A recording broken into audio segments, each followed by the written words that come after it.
LPU ప్లేస్మెంట్ల రికార్డులు సృష్టిస్తోంది. Final year student 2.5 కోట్ల ప్యాకేజ్ పొందుతున్నారు. 1700 మందికి పైగా ఎల్పీయూ స్టూడెంట్స్ 10 లక్షల నుంచి 2.5 కోట్ల ప్యాకేజెస్ పొందారు.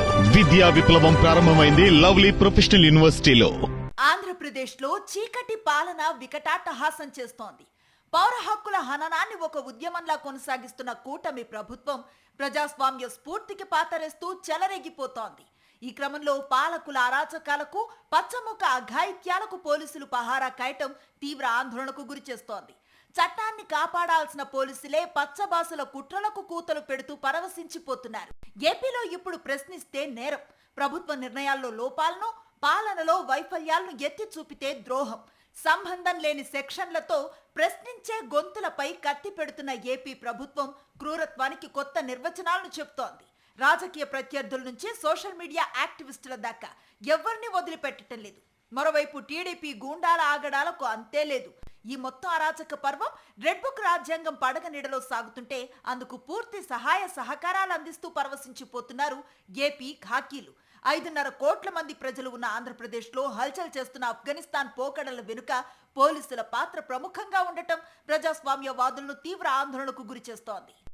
అధికారంలోకి వచ్చిన క్షణం నుంచే ఏపీని పశ్చిమ బెంగాల్, బీహార్లకు మించిన హింసాత్మక రాష్ట్రంగా తీర్చిదిద్దటం మీద చంద్రబాబు ప్రభుత్వం దృష్టి పెట్టింది. రెడ్ బుక్ రాజ్యాంగం అమలు ఒక్కటే దానికి మార్గమని ఎన్నికల వేళ చంద్రబాబు, లోకేష్ గుర్తించారు. అధికారంలోకి వచ్చిన తర్వాత రెడ్ బుక్ రాజ్యాంగ అమలు బాధ్యతను దాదాపుగా ఖాకీలు తీసుకున్నారు.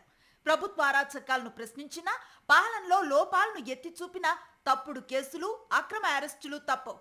శాంతి భద్రతల పరిరక్షణ పక్కన పెట్టి పచ్చముఖ కుట్రలకు కూత పెట్టడం మొదలుపెట్టిన తర్వాత ఖాకీల్లో కర్కశత్వం ఏ స్థాయిలో చేరుకుందో చెప్పటానికి తెనాలి ఘటన చిన్న ఉదాహరణ మాత్రమే. ఇది ఆఫ్ఘన్ కాదు, ఆంధ్రప్రదేశే. వీళ్లు తాలిబాన్ తీవ్రవాదులు కారు, ఏపీ పోలీసులే. కాకపోతే ఆఫ్ఘనిస్తాన్ను మించిన రాక్షస పాలనను ఏపీలో అమలు చేస్తున్నారంతే. గత ఎన్నికల్లో కూటమి అధికారంలోకి వచ్చింది లగాయితూ. పచ్చ పాలకులు, ఖాకీ సేనలు రెడ్ బుక్ రాజ్యాంగ పేరిట ఎర్రి పాలసీని అమలు చేసుకుంటూ పోతున్నారు. ఈ ముగ్గురు యువకులు చేసిన తప్పేంటంటే సివిల్ డ్రెస్ లో ఉన్న ఓ కానిస్టేబుల్ ఎవరితోనో గొడవ పెట్టుకుంటే గొడవెందుకయ్యా అని వారించారంతే. దానికే మఫ్టీలో ఉన్న పోలీసుకు కోపం వచ్చింది. తన సహచర పోలీసులను తీసుకుని మర్నాడే ఈ ముగ్గురిని అరెస్టు చేసి తెనాలికి తీసుకువచ్చి ఇదిగో ఇలా చిత్రహింసలు పెట్టేశారు. ఒక్కసారి కాదు, 2 రోజుల పాటు ఇలా హింసిస్తూనే వచ్చారని బాధితులు ఆరోపించారు.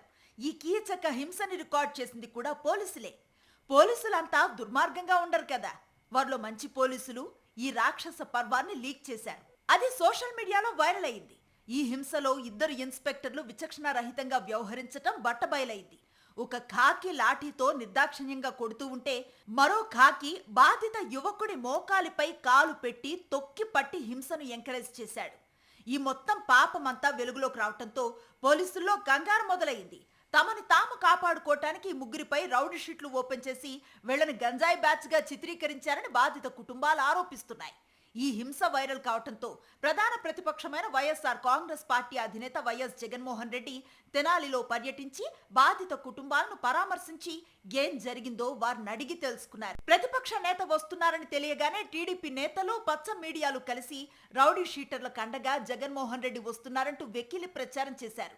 అయితే వాస్తవాలు నిశితంగా గమనిస్తే ఈ ముగ్గురిపై రౌడీ షీట్లు గతంలో ఎప్పుడూ లేవు. ఈ ఘటన తర్వాతే పోలీసులు వారిపై అక్రమంగా రౌడీ షీట్లు తెరిచారు. వారిని నేరస్తులుగా చిత్రీకరించే కుట్రకు తెగబడ్డారు. ఈ ముగ్గురి మీద కూడా అంటే రాకేష్ మీద, విక్టర్ మీద, కరీముల్లా మీద, ఈ ముగ్గురి మీద కూడా రౌడీ షీటర్లుగా ఎప్పుడు రౌడీ షీటర్లుగా వీళ్ళని నమోదు చేశారో తెలుసా? ఈ ఘటన జరిగిన తర్వాత ఇది ఇక పెద్దదవుతూ వస్తూ ఉందని తెలుసుకున్న తర్వాత వీళ్ళని రౌడీ షీటర్లుగా, ఈ ఘటన జరిగిన తర్వాత వీళ్ళని రౌడీ షీటర్లుగా చేశారు. నేను అడుగుతా ఉన్నా, ఇంతకుముందు వీళ్ళు రౌడీ షీటర్లుగా లేరు. రౌడీ షీటర్లుగా వీళ్ళ మీద నమోదైంది, వీళ్ళని నమోదు చేసింది ఈ ఘటన జరిగిన తర్వాత. ఇంత ప్రస్ఫుటంగా పోలీసులు ఎలా దుర్మార్గం చేశారు అన్నది ప్రస్ఫుటంగా కనిపిస్తా ఉంది.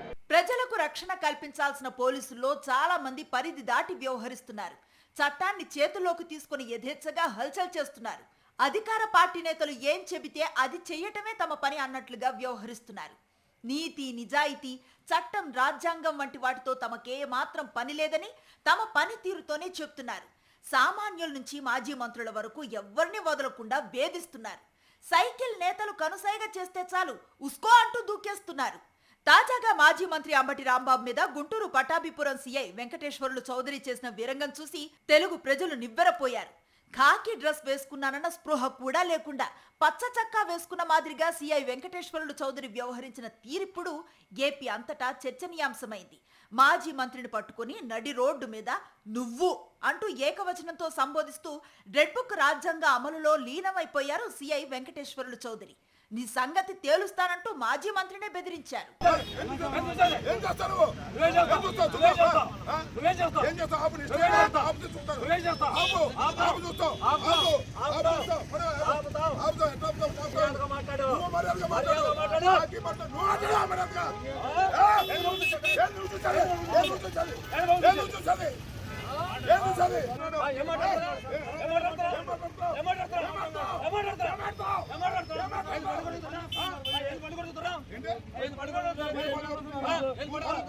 శాంతియుతంగా ప్రజాస్వామ్యబద్ధంగా జరుపుతున్న నిరసనను అడ్డుకోవటం, ఉద్దేశపూర్వకంగా మాజీ మంత్రిని చులకన చేస్తూ మాట్లాడటం, నీ సంగతి తేలుస్తానంటూ బెదిరించటం, ఇదంతా సీఐ వెంకటేశ్వర్లు చౌదరి కెమెరాల సాక్షిగా చేశారు.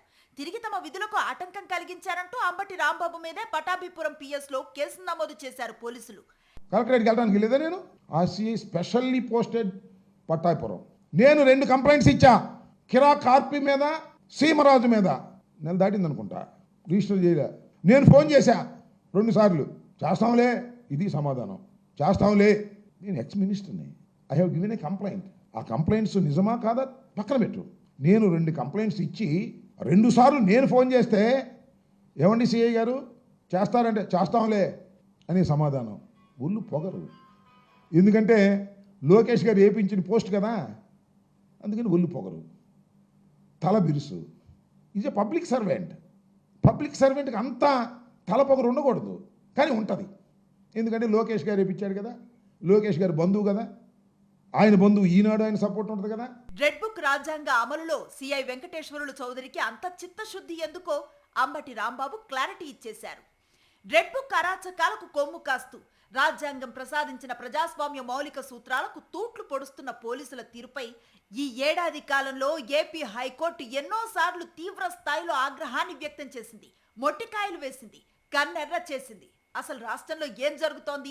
చట్టాన్ని బేఖాతరు చేస్తున్న పోలీసులను ఇలాగే వదిలేస్తే రేపు మనం అందరం ఇబ్బందులు పడాల్సి వస్తుందంటూ వ్యాఖ్యలు చేసింది. వ్యక్తి స్వేచ్ఛకు మించి తమకు ఏదీ ముఖ్యం కాదని ఈ విషయాన్ని పలుమార్లు పునరుద్ఘాటించిన పోలీసులు కోర్టుల ఆదేశాలను లెక్క చేయటం లేదని మండిపడింది. అయినా ఖాకీల తీరులో ఏమాత్రం మార్పు రావటం లేదు. పచ్చముఠాకి బానిసత్వం చేస్తూ రెడ్ బుక్ రాజ్యాంగాన్ని అమలు చేస్తూ పౌర హక్కులను ఎగతాళి చేస్తున్నారు.